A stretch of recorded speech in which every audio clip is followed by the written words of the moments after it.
पत्रकार वार्ता में आप सबका अभिनंदन और स्वागत करता हूं। जैसा आपको सबको जानकारी है, कोरोना जैसी वैश्विक महामारी, उससे न दुनिया छूती थी, न भारत न राजस्थान। बड़ा संकट था, लेकिन सबसे पहली सफलता कि इतने बड़े देश को इतनी बड़ी चुनौती, और केवल जीता नहीं, संयुक्त राष्ट्र संघ ने भी भारत के जन प्रयासों की, सरकार के प्रयासों की बुरी बुरी प्रशंसा की है। दूसरा, कोरोना के दौरान लॉकडाउन था और उस लॉकडाउन में भारत की जनता के समक्ष एक संकट था, क्योंकि रोजगार बंद हुए, उद्योग धंधे बंद हुए। तब भारत की सरकार ने, पहली ऐसी सरकार है जिसने 27 लाख करोड़ का पैकेज जारी किया, 80 करोड़ घरों तक राशन पहुंचाया और देश के मजदूरों के लिए विशेष प्रावधान किए। इसी तर्ज पर यह बजट उस छाया में आया कि जब आर्थिक रूप से साल भर से सारी गतिविधियां ठप थी, लोगों को इंतजार था कि किस किस्म का बजट होगा। बजट के बाद ये लगा कि सरकार की दूरदर्शी सोच थी, एक सर्वस्पर्शी और सर्व समावेशी, जिसमें हर तबके को छुआ। 75 वर्ष के सीनियर सिटीजन्स को अब रिटर्न फाइल नहीं करनी पड़ेगी। दूसरी तरफ जो श्रमिक हैं, उनको one nation one ration card के साथ साथ श्रमिक पोर्टल के जरिए उनका एक डाटाबेस होगा, जो आगे उनके रोजगार, पेंशन और बाकी चीज़ों के लिए काम आएगा। बस से लेके और रेल यातायात ये और ज़्यादा प्रभावी बनेगा। हाईवेज और सड़कों का निर्माण और ज़्यादा प्रभावी होगा। इसी तरीके से भारत वैक्सीनेशन करने वाला दुनिया का तीसरा देश बन गया, जिसने प्रथम चरण में 3 करोड़ वैक्सीनेशन का बीड़ा उठाया और वो ड्राइव सफलतापूर्वक चल रहा है। 2 स्वदेशी वैक्सीन आना, ये दुनिया के समक्ष भारत के वैज्ञानिकों की और दूरदर्शी सरकार की एक ऐसा प्रगतिशील कदम था जिसने भारत को भरोसा दिलाया। और इसीलिए इस बजट में 35,000 करोड़ का प्रावधान वैक्सीनेशन के लिए भारत की सरकार ने किया है। इस बजट में आर्थिक चुनौतियों को जूझते हुए स्वास्थ्य के लिए 137% बड़े बजट की बढ़ोतरी, जिसमें पीएचसी और सीएचसी जहां मजबूत होंगी, वहीं स्वास्थ्य के दूसरे उपकरण और उपाय ये ज़्यादा प्रभावी बन सकेंगे। भारत का, इस सरकार का एक मिशन है जल जीवन मिशन, जिसमें हर घर तक नल पहुंचाना ये सरकार की प्रतिबद्धता है। 2,87,000 करोड़ का प्रावधान, इसके जरिए इस देश में उसको ताकत देने का काम होगा। मैं ये कह सकता हूँ कि अनुसूचित जाति के छात्रों को, 4 करोड़ विद्यार्थियों को 35,000 करोड़ की छात्रवृत्ति उसी सर्वस्पर्शी बजट का एक बिंदु है। देश में अनुसूचित जनजाति के लिए, आदिवासी विद्यार्थियों के लिए एकलव्य विद्यालय खुलेंगे। हमारे यहाँ सैनिक स्कूल की डिमांड होती है, सैनिक स्कूल खुलेंगे। तो कुल मिलाकर कह सकता हूँ कि कोई ऐसा क्षेत्र छूटा नहीं जिसमें बजट का समावेश नहीं हो।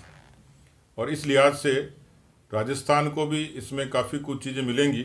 जो प्रमुख रूप से जो चीज़ें हैं, उसमें जल जीवन मिशन का ये बजट का 5 गुना हो गया, तो 11,000 करोड़ से 51,000 करोड़ रुपए। और राज्य के, जो प्रदेश के 210 शहरी निकायों को इसका लाभ मिलेगा। इसी तरीके से बॉर्डर जो हमारा 1100 किलोमीटर का, उसमें इस बजट में 50 करोड़ रुपए का प्रावधान है उस बॉर्डर के विकास के लिए। केंद्रीय जो कर हैं, जिसकी अक्सर मुख्यमंत्री जिक्र करते हैं, 0.46%, ये भागीदारी और ज़्यादा बढ़ी है। कर्जा लेने की बात पर सरकार कई बार कहती थी कि केंद्र की सरकार ने पाबंद किया है, लेकिन अब 4% अधिक कर्ज ले सकेंगे प्रदेश में सैनिक स्कूल। और इसी तरीके से जो भारतमाला परियोजना है, उसमें 1039 किलोमीटर ये सड़क राजस्थान को मिलेगी।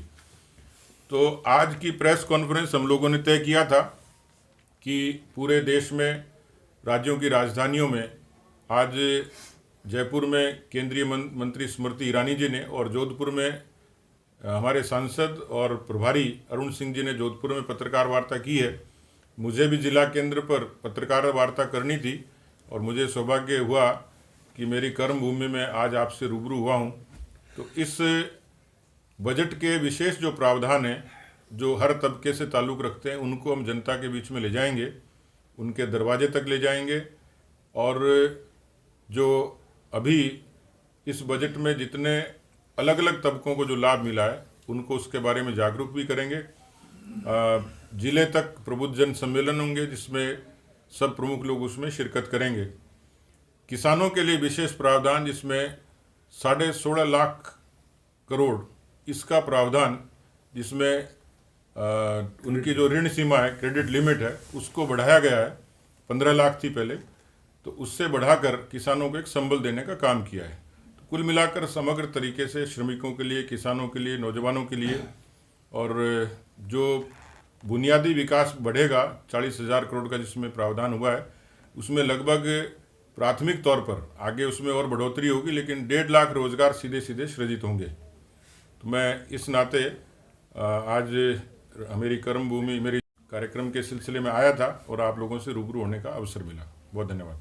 सब एक कानून व्यवस्था को लेकर क्या कहना चाहेंगे? 2 रोज पहले यही ढाणी मोजी के अंदर दिन दहाड़े बदमाशों ने गोलियां चलाकर ताश खेलने वाले 2 निर्दोष लोगों की मौत हुई, इसमें एक हिस्ट्री की मौत हुई। कानून व्यवस्था को लेकर क्या कहना? देखिए, राजस्थान के बारे में एक धारणा थी देश में, देश और विदेश के लोग पर्यटन के लिए भी आते हैं और बसावट के लिए भी आते हैं, व्यापार के लिए भी आते हैं। तो राजस्थान की इमेज एक शांत प्रदेश की थी, पीसफुल स्टेट की थी। इस सरकार के 27 महीनों में सरकार की विफलता का कोई सबसे बड़ा पैमाना है तो कानून व्यवस्था है। 5,80,000 मुकदमे दर्ज हुए हैं, गैंगवॉर होती हैं, बलात्कार होते हैं, डकैतियाँ होती हैं। तो सरकार यदि किसी मोर्चे पर सबसे पहले विफल है तो कानून व्यवस्था है। अभी 10 तारीख से विधानसभा है, हम लोगों ने तय किया है कि कानून व्यवस्था के मसले पर हमारे जो प्रमुख पार्टी के लोग हैं इस मसले को उठाएंगे भी। लेकिन ये दुर्भाग्यपूर्ण है कि इस सरकार में ऐसा लगता है कि इकबाल खत्म हो गया। सर, एक किसान आंदोलन चल रहा है, इस मतलब क्या कहना आपका? देखिए, भारत का लोकतंत्र बहुरंगी, बहुआयामी है और उसमें अभिव्यक्ति की आज़ादी देश का संविधान देता है। उसमें विरोध और असहमति उसके कारक हैं। लेकिन किसी भी आंदोलन में तिरंगे का अपमान, संविधान का अपमान, हिंसा ये जायज़ नहीं कही जा सकती। भारत की सरकार का मैं अभिनंदन करूंगा कि उसने बीज से लेकर बाजार तक 3 विशेष प्रावधान किए, 3 बिल लेके आए। ये तीनों ही बिल जो आए हैं ये उस पृष्ठभूमि में आए हैं जिसमें 2019 में कांग्रेस के मैनिफेस्टो में ये साफ तौर पर था, एपीएमसी के बारे में भी, कमोडिटीज़ के बारे में भी, और जो इससे पहले नीति आयोग के जरिए कमलनाथ की जो समिति थी, इनकी सरकारों में कॉन्ट्रैक्ट फार्मिंग तक आज हरियाणा और पंजाब में होती थी, उनकी सरकारों में भी। तो कुल मिलाकर कांग्रेस पार्टी ने यू टर्न लिया और इस आंदोलन में एक अवसर ढूंढा सत्ता पाने का, जो मुझे लगता है कि वो इसमें विफल होंगे। झूठे सपने हैं, लेकिन मुझे लगता है कि भारत की सरकार इसलिए अभिनंदन की पात्र है कि उन्होंने बहुत उदारता के साथ, देश में, दुनिया में कहीं नहीं होता कि बहुमत की सरकार बहुत उदारता के साथ, विनम्रता के साथ लगातार एक बार नहीं 1 दर्जन बार उसने सकारात्मक और सार्थक समाधान की कोशिश की। और मुझे भरोसा है कि जिस तरीके से सरकार ने कदम उठाए हैं इसका समाधान निश्चित रूप से निकलेगा। सरकार ने एमएसपी के लिए लिख के देने की लिखित शर्त के लिए सहमति दर्ज की है। सरकार ने यह भी कहा है कि 1.5 वर्ष तक इन कानूनों को डेफर करेंगे। कुल मिलाकर सरकारी तौर पर प्रयास उनके सरकार के सकारात्मक लगते हैं। कई बार कुछ परिस्थितिवश कुछ आंदोलन लंबे चलते हैं, लेकिन कहीं न कहीं उनका अंत होता है और सुखद परिणाम उसके निकलते हैं।